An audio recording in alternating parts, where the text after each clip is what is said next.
দুর্বল শাসন কাঠামোই বাংলাদেশের সরকার পরিবর্তনের কারণ বলে মন্তব্য করেছেন ভারতের জাতীয় নিরাপত্তা উপদেষ্টা অজিত দোভাল। তিনি বলছেন, নেপাল ও শ্রীলঙ্কায় সরকার পরিবর্তনের পেছনেও এমন প্রশাসনিক দুর্বলতা কাজ করেছে। শুক্রবার রাষ্ট্রীয় ঐক্য দিবসে দেয়া ভাষণে এমন মন্তব্য করেন তিনি। অজিত দোভাল বলেন, রাষ্ট্র গঠনে কার্যকর শাসন ব্যবস্থা অত্যন্ত গুরুত্বপূর্ণ ভূমিকা পালন করে। এছাড়া শাসন ব্যবস্থার ক্ষেত্রে একটি বড় চ্যালেঞ্জ হলো সাধারণ মানুষকে সন্তুষ্ট রাখা। সাধারণ মানুষ আগের চেয়ে এখন অনেক সচেতন এবং উচ্চাকাঙ্ক্ষী বলেও মন্তব্য করেন তিনি।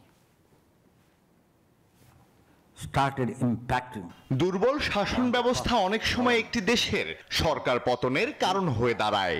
বাংলাদেশ, নেপাল ও শ্রীলঙ্কায় সরকার পরিবর্তনের পেছনেও এমন প্রশাসনিক দুর্বলতা কাজ করেছে। আজকের প্রশাসনের বড় চ্যালেঞ্জ হলো সাধারণ মানুষকে সন্তুষ্ট রাখা। তাই রাষ্ট্রেরও তার সন্তুষ্টির প্রতি খেয়াল রাখতে হবে। পদ্মা সেতু, মেট্রো রেল এবং এলিভেটেড এক্সপ্রেসওয়ে নির্মাণের গর্বিত অংশীদার বসুন্ধরা সিমেন্ট।